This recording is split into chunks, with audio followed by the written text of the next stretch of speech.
Então vamos para a palavra. Mateus, capítulo 2, versos de 1 a 2. Mateus, capítulo 2, nós vamos ler versos de 1 a 2. A NVT diz o seguinte: Jesus nasceu em Belém, na Judéia, durante o reinado de Herodes.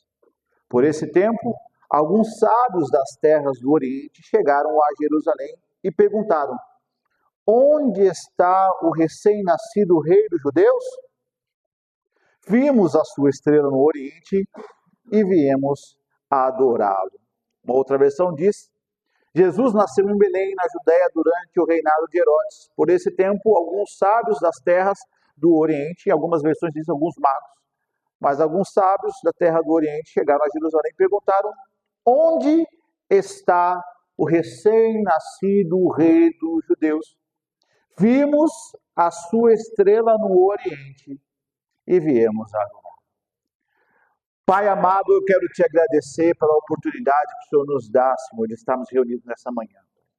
Peço que, como arautos do Senhor, nós possamos proclamar o teu nome, Senhor, com o devido cuidado, com a devida atenção, mas acima de todas as coisas, Senhor, com a devida reverência, porque se trata do nosso Senhor, do nosso Deus e também o nosso Rei. E eu te peço, ó Santo Espírito, leva a nossa mente cativa ao Senhor. Não permita que nenhuma preocupação do dia a dia, Senhor, nada venha tirar a devida atenção que nós devemos dar à tua palavra, que é salvadora, que transforma, que edifica. Peço, em nome de Jesus, que o Senhor repreenda toda ação do inimigo contra o nosso culto. E que tanto nós aqui, quanto as pessoas que estão em casa nos vendo, que elas possam ser ricamente abençoadas. É o que eu te peço e te agradeço no nome de Jesus. Amém e amém. Amados, Jesus é um ser que preenche em todas as esferas a vida humana. Para todas as tuas necessidades, o Senhor Jesus pode te ajudar. Inclusive, em todos os papéis que são necessários ao homem, à mulher, à criança, porque Cristo ele é eficiente em todas as faixas etárias, para todas as idades e em todos os momentos. Mas por conta da necessidade humana, nós somos criaturas caídas, falhas. O Éden mudou o status quo do ser humano. Quando nós olhamos Gênesis 3, nós percebemos que nós perdemos muitas coisas. Dentre elas, a mais importante de todas, que é essa comunhão, essa interação com o Espírito Santo de Deus. Então, Jesus se faz necessário para que isso seja recuperado. Mas é muito interessante. Nós damos atenção, nós utilizamos de uma teologia mais prática. Por quê? Porque como seres humanos falhos, nós gostamos de aplicar a nossa teologia naquilo que diz respeito às nossas necessidades. Vê uma coisa interessante? Nós gostamos de falar sobre Jesus como o sumo sacerdote.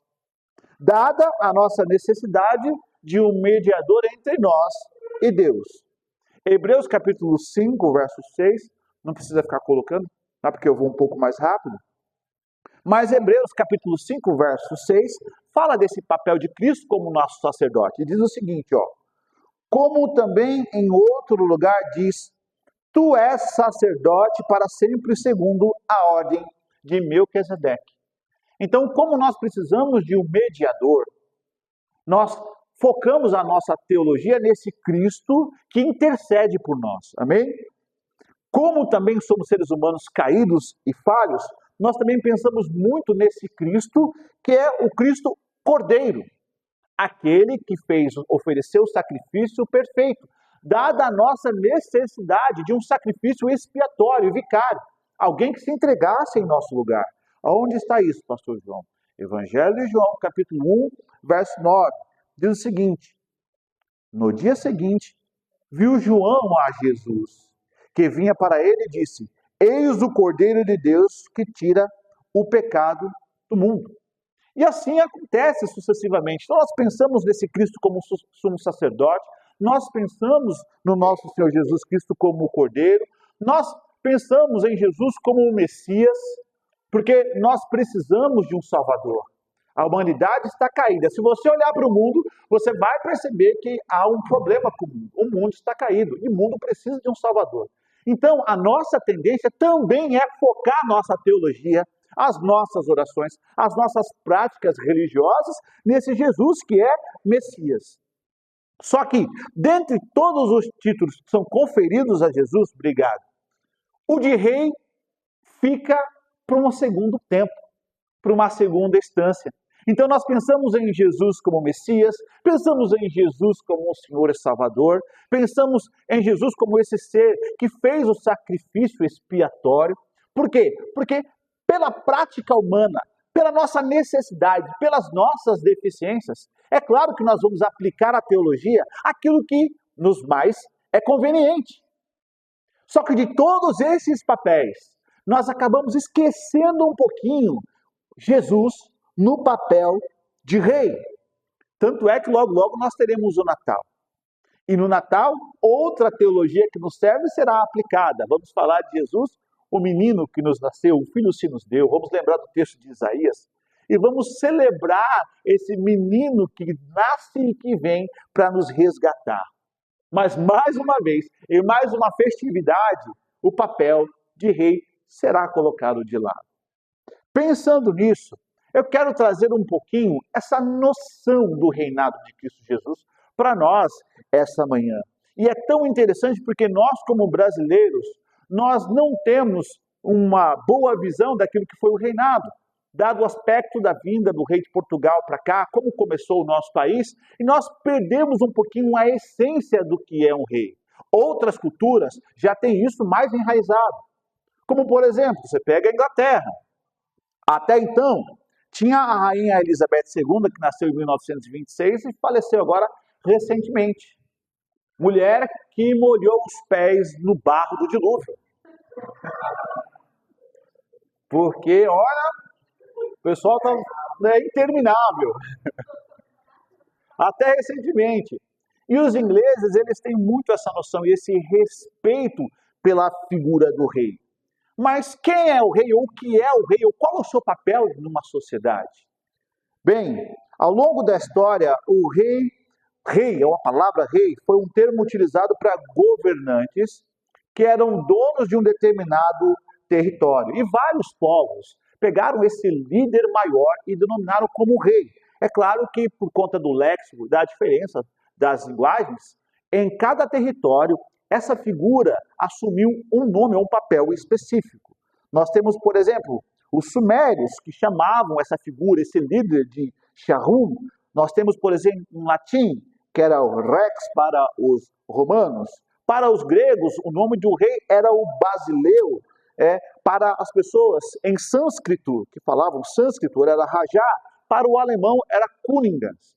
Então, cada pessoa que assumia a liderança de um povo ou de um determinado território, assumia um desses nomes. Mas nenhum rei humano recebeu o título de Jesus, que está em Apocalipse, capítulo 19, verso 16, que diz o seguinte: e no manto e na sua coxa tem escrito este nome: Rei dos Reis e Senhor dos Senhores. Nenhum outro ser humano na história assumiu esse título. Como eu falei, rei em grego é basileu, soberano, criador. Em Apocalipse, está lá no grego a palavra pantocrator, é uma referência ao título de Jesus. E o que é o pantocrator? É aquele déspota, aquele senhor soberano que não divide a sua glória com ninguém.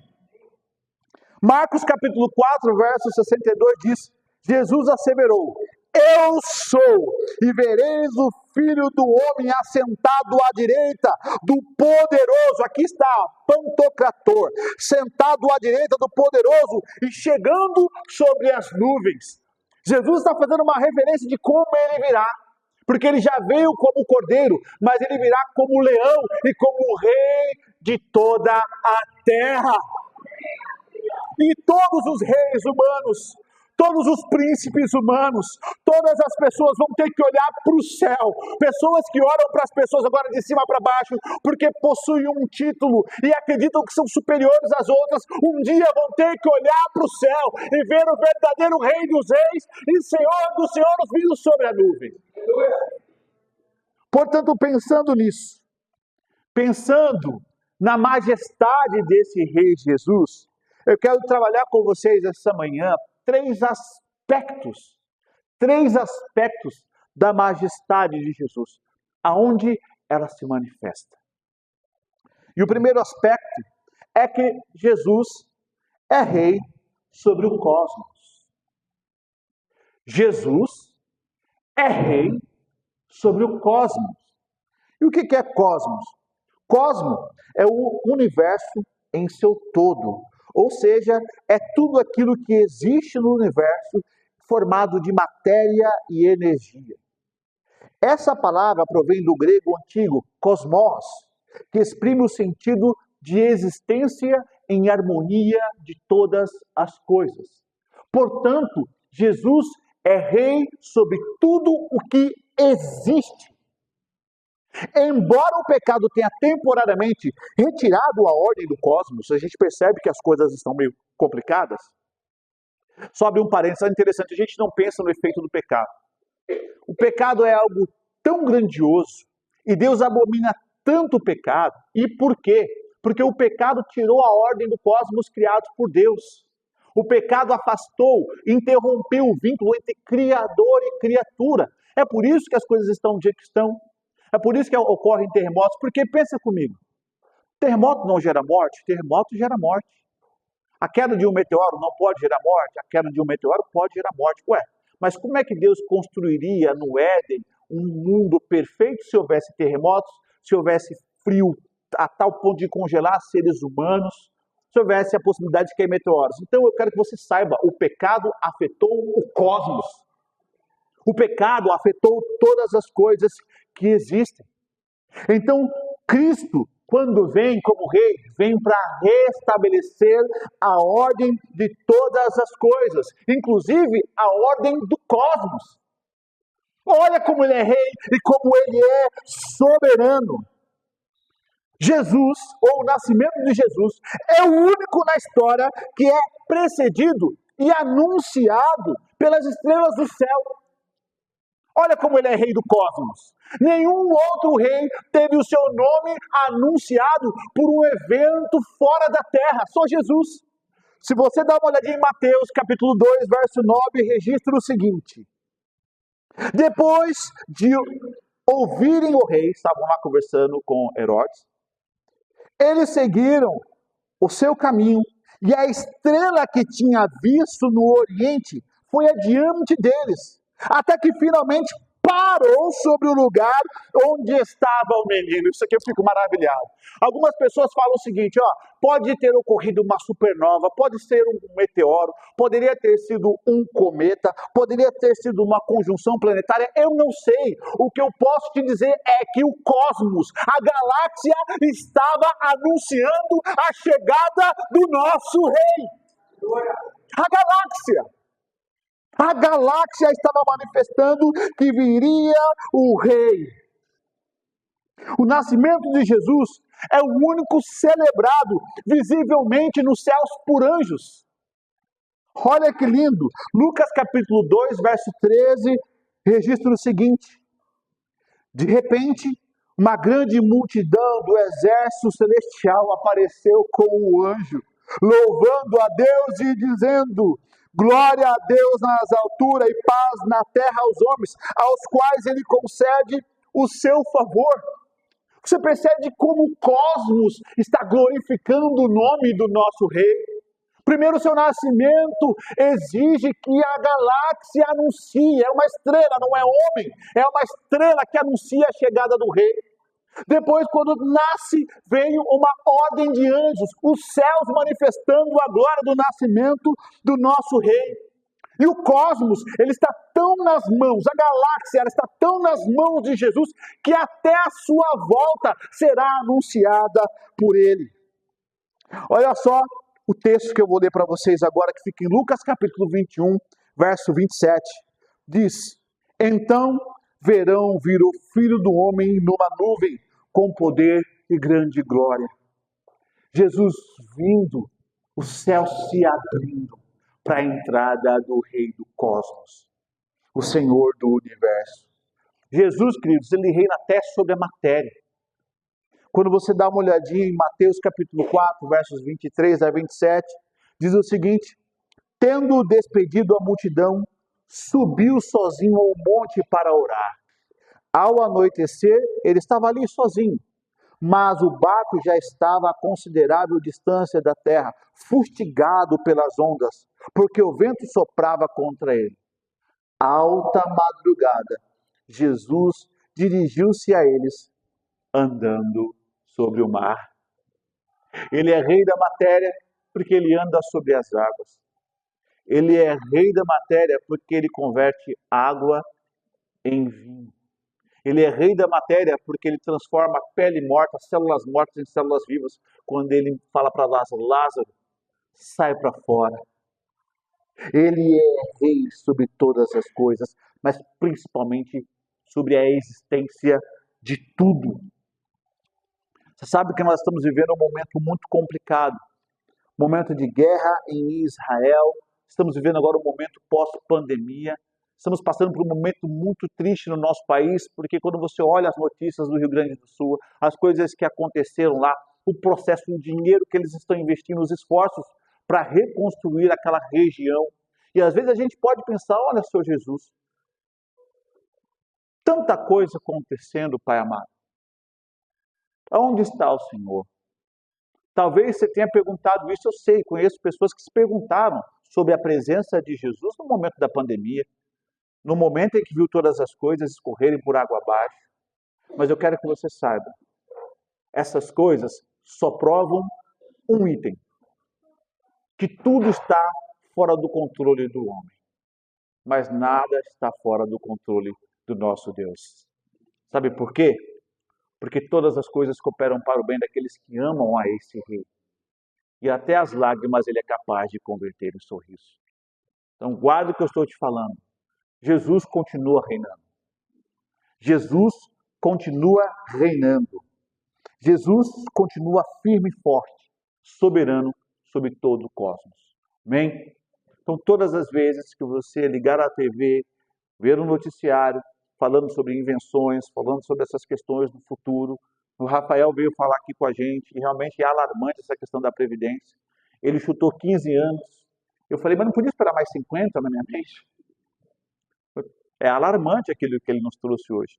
Eu fiquei com um pouquinho de receio, mas logo, logo o Espírito Santo ministrou meu coração. Mas eu estarei lá daqui 15 anos. Porque como o Senhor do cosmos, Jesus também é Senhor do tempo. Amém? Segunda lição, segundo aspecto, perdão. Jesus é rei sobre a história. Jesus é rei sobre a história. Nenhum outro rei dividiu a história como fez Jesus. Nós contamos a história com o seu nome: ACDC. Antes de Cristo, depois de Cristo. O seu nascimento é hoje uma referência mundial para se contar o tempo. Geograficamente, Jesus nunca saiu dos arredores de Jerusalém. No entanto, o seu nome transpassou as fronteiras humanas. O nome de Jesus hoje é pregado e é conhecido em quase todos os idiomas. E aqueles idiomas que ainda não possuem uma tradução, existem hoje evangelistas que estão tentando traduzir. Olha só, vai chegar. A Bíblia fala que no fim dos tempos o Evangelho tomaria conta, varreria o nosso planeta, e é o que está acontecendo. E olha só, Jesus, um homem que teve apenas 3 anos de ministério, porque ele começou aos 30. 3 anos de ministério, e fendeu a história com seu poder, com a sua soberania. Jesus é rei sobre a história, sabe por quê? Porque Jesus, em seus atos, transformou a vida humana. E olha que interessante, mesmo antes de nascer, a história já registrava os seus atos. Miqueias capítulo 5, verso 2 diz: o Senhor Deus diz, Belém e Efrata, você é uma das menores cidades de Judá, mas do seu meio farei sair aquele que será o rei de Israel. Ele será descendente de uma família que começou em tempos antigos, um passado distante. Antes mesmo de nascer, a história já registrava o reinado de Jesus. Aliás, ele é o único rei cuja história está submetida. Não é a história que submete a Cristo. Ou, perdão, não é Cristo que submete a história, mas a história se submete ao nosso Senhor e ao nosso Deus. Mateus capítulo 24, versos de 6 a 7, registra o seguinte: e ouvireis de guerras e de rumores de guerras. Olhai, não vos assusteis, porque é misto que isso tudo aconteça, mas ainda não é o fim, porquanto se levantará nação contra nação, e reino contra reino, e haverá fomes e pestes e terremotos. Jesus começa a anunciar, e o mais lindo é que ele diz o seguinte: eu é que vos tenho dito. Quer dizer, todas essas coisas vão acontecer na história da humanidade, porque eu estou dizendo que elas vão acontecer. Amados, nenhum fato na história da humanidade surpreendeu Jesus. Absolutamente nada feito por mãos humanas surpreende o Rei dos Reis e Senhor dos Senhores. E todas as coisas que estão acontecendo, sejam economicamente falando, seja politicamente, estão colaborando para que a palavra que ele disse há 2000 anos atrás se concretizasse.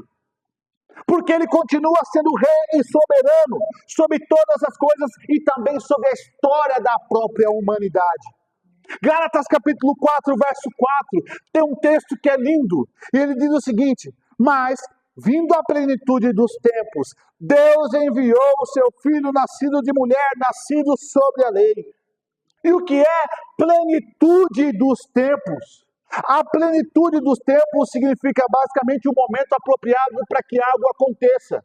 Jesus veio no momento certo, no momento estipulado por Deus, na hora estipulada por Deus, com a metodologia estipulada por Deus. Deus, quando quis, fendeu a história vindo pisar nesta terra. Aleluia. E ele fez a sua maneira, plenitude dos tempos, no momento propício, ou seja, ele veio organizando a história para que no momento certo ele pisasse nessa terra. Sabe por quê? Porque ele é Senhor da história. Jesus é rei sobre a história, mas reduziu a sua majestade somente um pouquinho. Porque todas as vezes que nós pensamos na história humana, nós acabamos excluindo Jesus, quando na verdade a história humana deu início por causa de Jesus. E nós temos que tomar cuidado, temos que tomar um imenso cuidado, para que a nossa mente não nos engane, porque às vezes nós achamos que Cristo veio à existência 2000 anos atrás. Não, ele já existia, ele é eterno, um com o Pai. E simplesmente reduziu um pouco a sua glória, para que ele pudesse pisar nessa terra e mostrar que ele é o Senhor de toda a história. Ele veio para provar o que está escrito em Romanos capítulo 11, verso 36, que diz: porque dele, por ele e para ele são todas as coisas. Glória, pois, a ele eternamente. Amém. Jesus é Senhor do cosmos, da existência de todas as coisas. Jesus é Senhor da história humana.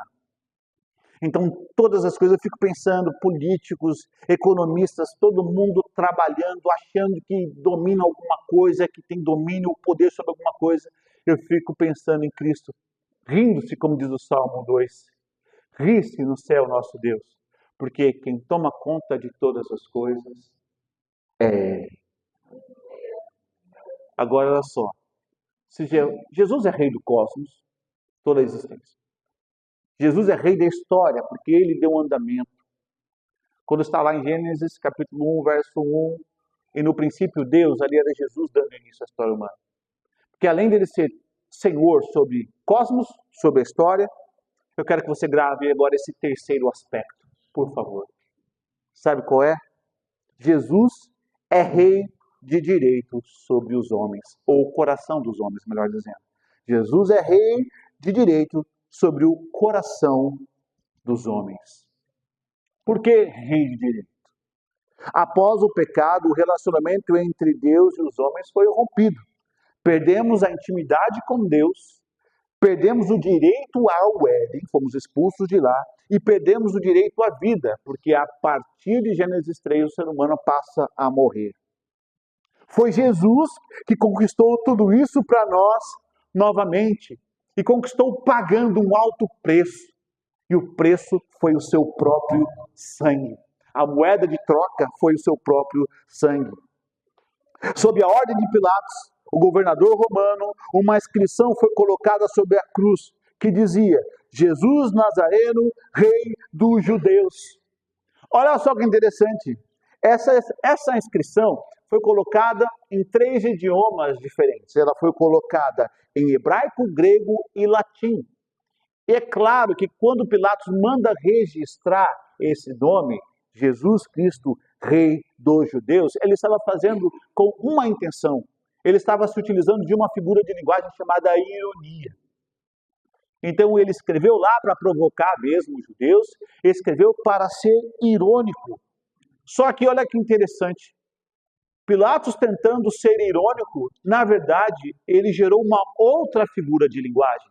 E essa outra figura de linguagem é eufemismo. O que é o eufemismo? Eufemismo é quando você diminui a força de uma informação. Eufemismo é quando você pega uma informação muito pesada e diminui ela. Quando Pilatos tentou ser irônico, na verdade, ele estava se utilizando de eufemismo. Porque Jesus não é rei só dos judeus, Jesus não é rei só de gregos, Jesus não é rei só dos romanos. Jesus é rei sobre todo o universo. Então ele tentou ser irônico, tentou humilhar, tentou diminuir, quando na verdade Jesus é o oposto. Jesus é Senhor sobre negros, brancos, japoneses, asiáticos, sobre todo o povo desta terra. Se a inscrição foi utilizada para diminuir o nome do nosso Deus, hoje, com os fatos acontecendo aí fora, nós sabemos que ele foi escrito de maneira equivocada. Eu acho que Pilatos deveria ter escrito mais. Jesus é rei dos judeus, Jesus é rei dos africanos, Jesus é rei dos asiáticos e assim sucessivamente. E se ele quisesse acrescentar, poderia também falar: Jesus é rei das estrelas, das galáxias, do universo. Como eu falei, ele se utilizou de eufemismo. Sobre nós, amados, estava a ira divina. Mas esse rei é um rei conquistador. O que ele fez? Ele transformou o nosso status quo. João capítulo 1, verso 12 diz: todos quantos o receberam, deu-lhes o poder de serem feitos filhos de Deus. Esse rei chamado Jesus, sabe o que ele fez? Ele pegou uma condenação, uma cédula que estava sobre nós, rasgou e mudou o seu status quo e o meu status quo. Ele te transformou de condenado para afiliado. Que agora você é filho de Deus. Onde o diabo semeou divisão, o rei conquistador veio e transformou em adoção. Éramos criaturas, agora nós somos filhos.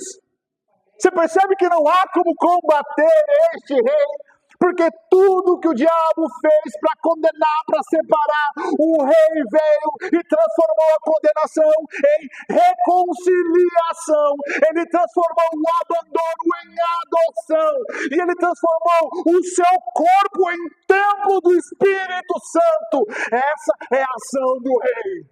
É o pantocrator, o déspota que não divide a sua glória com ninguém.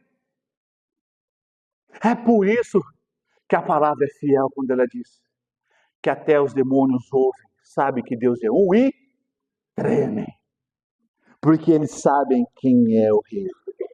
Sobre nós estava a condenação do exílio, mas por meio de Jesus, o nosso rei, ele transformou em união eterna. João capítulo 14, verso 3 diz: e quando eu for, eu vos prepararei morada. Virei outra vez e vos levarei para mim. Nós temos um lar eterno agora, amados. Você tem um lugar eterno agora para morar. um lugar eterno agora para se reconciliar continuamente. Eu não sei se você já está se preparando para encontrar com Cristo. É claro que a gente passa a senha para o outro, né? Não pode vai lá você primeiro, porque ninguém quer morrer. Você passa a senha para o outro, pode ir, deixa eu aqui. Mas eu fico pensando, tem um louvor que eu gosto muito, que é do Estênio Márcio, chamado O Sonho. E ele falou que ele sonhou que ele tinha morrido, ele não lembra direito porquê, mas ele se viu diante do alto e belo portão com a placa escrito céu. É uma poesia linda. Eu não vou cantar porque se eu cantar, todo mundo sai correndo da igreja. Mas é uma poesia linda. Eu sei que de tantas coisas que ele quer fazer, ele fala para o anjo, só um instantinho. Primeiro, eu quero ver o meu Salvador. Eu não vejo a hora de poder abraçá-lo, de poder me prostrar aos seus pés e dizer muito obrigado por toda a obra da cruz, por toda a conquista, por toda essa soberania que foi derramada em nosso favor. Hoje, nós não andamos mais sozinhos, mas agora temos um norte, temos um propósito e um objetivo. A nossa caminhada agora tem um destino.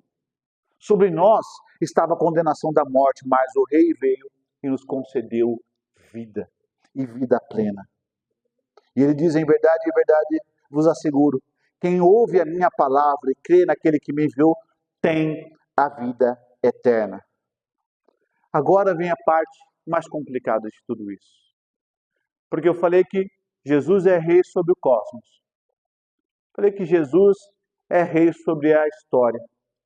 Falei que Jesus é rei de direito sobre os corações humanos, porque tudo aquilo que nós somos, quem conquistou foi Ele. Tudo aquilo que Ele conquistou foi nosso favor. Mas pensa nisso, não sei se eu consegui, espero que o Espírito Santo tenha acrescentado ao seu coração. Eu estou tentando fazer algo que é impossível. Estou tentando glorificar mais ainda o nome de Jesus, dizendo quem Ele é como rei neste papel. Mas eu quero que você pense comigo agora, por favor, em nome de Jesus. Pensa nessa grandiosidade. Agora deixa eu te falar uma coisa. Só há um lugar onde esse rei abre mão de toda a sua majestade. Sabia disso? Só há um lugar. Os planetas hoje, eles possuem o seu movimento de rotação e translação, sabe por quê? Porque Cristo assim ordena. O Sol continua onde está porque Cristo assim ordena. Você sabe que os mares, eles têm um limite e não passam dali? Porque Cristo assim ordena. A sua majestade não pode ser contida, nem os seus decretos revogados. Mas eu vou repetir o que eu falei no início. Só há um lugar onde esse rei abre mão de toda a sua majestade. E esse lugar é o coração humano. Esse lugar, coloca a mão assim, pode colocar. É aí que ele abre mão de toda a sua majestade. Sabe por quê? Porque como rei, mas um rei de amor, ele não pode invadir esse lugar que você acabou de tocar e fazer com que você obrigatoriamente o obedeça. É por isso que ele fala em Apocalipse, capítulo 3, verso 20, eis que estou à porta e... Ele falou, eis que estou à porta e arrombo. Eis que estou à porta e invado. Eis que estou à porta e... Já percebeu que bater é um gesto de educação para chamar a atenção? Quando você bate, você avisa a pessoa que há alguém à porta. Você sabe o que o Espírito Santo está fazendo com você agora? Ele está batendo na porta do seu coração. Ele está batendo educadamente, não só aqui, mas com as pessoas que estão nos vendo em casa. Ele está batendo educadamente na porta do seu coração. Sabe por quê? A essência deste rei é amor e justiça. E como tal, ele não pode invadir os nossos corações. No entanto, é lá que ele mais precisa e deseja reinar. Você tem noção disso? Que ele reina sobre toda a galáxia, queridos. Ele reina sobre toda a galáxia. Para você ter ideia do que eu estou te falando, se você ler Apocalipse, você vai perceber que a Terra ela vai ser alvo de um meteoro chamado Absinto. O meteoro tem nome, diz que a terça parte da Terra vai se destruir. Até sobre esse meteoro que está vindo, Jesus é rei, porque o meteoro vai atingir a Terra no momento em que Cristo quiser, na hora que Cristo quiser, e no momento histórico que Cristo planejou. No entanto, sendo o rei da galáxia, do universo, da Terra e de todas as coisas, Ele quer amar você. E quer conquistar o seu coração por amor. Porque é por amor que ele faz isso. Esse rei, ele é um rei tão soberano e tão maravilhoso, que ele nos concede hoje, nessa manhã, a possibilidade de decidir. Só que eu preciso te alertar uma coisa. Se Jesus não reinar em nossos corações, o que restará será ansiedade, sabia? Se Jesus não reinar em nossos corações, o que restará será medo. Se Jesus não reinar em nossos corações, o que restará será o desespero. Se Jesus não reinar em nossos corações, o que nos restará será a angústia. Porque onde Cristo não está, está a angústia. Onde Cristo não está, está o medo. Onde Cristo não está, está a ansiedade. Porque todos esses sentimentos, na verdade, eles são uma manifestação de uma mente que às vezes está tendendo a se esquecer de Jesus. Porque a própria palavra fala que o amor lança fora todo. Quem é o amor? É Jesus. Se Jesus não reinar em nossos corações, só nos restará a solidão. Eu quero te fazer uma pergunta que a gente vai orar agora para encerrar. O quanto de soberania o rei do cosmos, o rei da história, tem sobre o seu coração? Qual é a porcentagem que Cristo tem sobre sua mente e sua alma? Eu costumo dizer que nós conseguimos até tentar aferir isso. É claro que nós não conseguimos somatizar o amor, ou nós não conseguimos quantificá-lo. Não dá para você pegar isso aqui é amor, essa medida é amor. Não dá, porque o amor é um sentimento, é uma atitude, melhor dizendo. E essas coisas você só vê com o tempo. Mas a pergunta que eu te faço é o quanto de Cristo tem dentro do seu coração e o quanto ele domina. Eu costumo falar que hoje em dia não dá para a gente falar assim, ó, eu amo tanto a Jesus e eu vou provar para ele que eu o amo. Você vai ver. Eu vou me submeter a ele de tal forma que eu vou tomar um tiro para o Cristo. Não tem como hoje, porque graças a Deus, nós ainda vivemos em um país que o Evangelho pode ser manifestado de maneira mais livre, mais aberta. Pode ser que chegue o dia dessa perseguição. Mas se a gente não pode entregar a nossa vida literalmente para Cristo, sabe uma maneira que eu percebo que nós podemos render a nossa vida ao Senhor? Através da nossa agenda. O quanto de Cristo tem na sua agenda? O quanto ele ocupa a sua prioridade? E esse é um problema, meus amados. É um problema tão sério que eu vou pedir para vocês ficarem de pé. Por favor.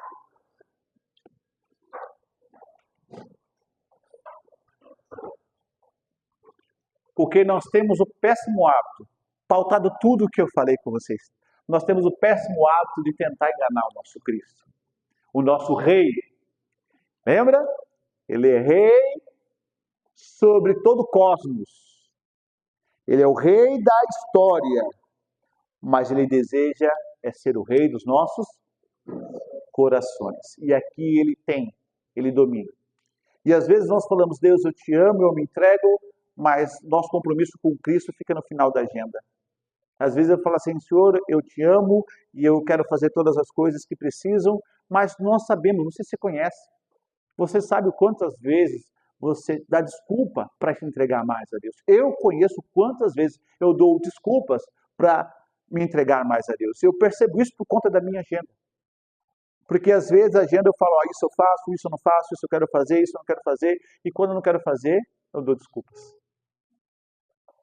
Se isso, nós não entendemos que Cristo precisa ser Senhor das nossas vidas, então o que nos restará serão todas aquelas coisas que eu falei. Então hoje, eu quero pedir a você, se por acaso existe alguma área da sua vida que ainda não está sob o domínio do Rei, nós vamos orar agora. E vamos pedir ao Senhor que essa área possa ser entregue. Você sabe por que é interessante? Nós achamos que nós temos a habilidade, melhor dizendo, a habilidade, as credenciais de lidar com a nossa vida. Olhando um Cristo, Senhor, dessa forma, eu não consigo achar uma outra solução, a não ser, Senhor, Tu és soberano sobre céus e sobre terra, então eu preciso entregar meu coração. Preciso entregar a minha vida. Preciso entregar a minha alma, a minha mente, a minha ansiedade. Porque tem tanta coisa que nós retemos, nós seguramos. Mas sabe o que acontece? Acontece que vaza tudo pelos dedos. Então, se existe alguma área... Tem um louvor, Bíblia? Vai ter um louvor? Vamos louvar então antes. Porque eu quero que, enquanto eles louvam, eu vou pedir a você que sonde o seu coração. Enquanto eles louvam, faça isso sério. Porque Deus, Ele quer reinar. Ele precisa reinar sobre nós. E eu quero que você sonde uma área da sua vida, porque eu estou pregando, já estou em várias coisas na minha mente aqui, que eu preciso entregar verdadeiramente nas mãos do Senhor. Verdadeiramente. A minha agenda, eu preciso entender que os meus devocionais, a minha agenda, a minha oração, minha vida com Cristo precisa ter prioridade. Minha vida com o ministério, as minhas responsabilidades na casa do Pai precisa ser, porque senão, amados, é a mesma coisa. Nós falamos que a mãe que fala assim, filha, eu te amo, eu vou te sustentar, eu vou te dar o leite, mas vai para o WhatsApp e a mamadeira fica ali. O que uma criança vai conseguir fazer? Então nós precisamos entender que verdadeiramente, se nós entregarmos, todas as demais coisas serão acrescentadas. Porque essa é uma promessa do próprio Rei. Então, agora, você vai sondar o seu coração. Sonde o seu coração. E ele vai falar, porque o Espírito Santo está aqui, ele já está falando com você. Ele vai falar, essa área aqui, e você vai relutar, porque você, não, só não quero entregar. Às vezes é perdão, às vezes é mais dedicação, às vezes amor, tem tantas áreas.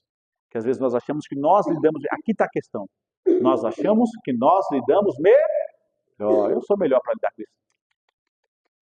O Rei dos Reis, e esse sim, é credenciado e capacitado para cuidar de todas as áreas da sua vida. Amém? Então, quando eles louvam, deixe o Espírito Santo falar, e se o Espírito Santo te incomodar, como me incomodou, eu quero que você venha orar comigo. Bom? Não vou só orar por você, eu vou orar com você. Porque não é porque eu sou pastor que não tem áreas que não precisam ser dominadas. Amém?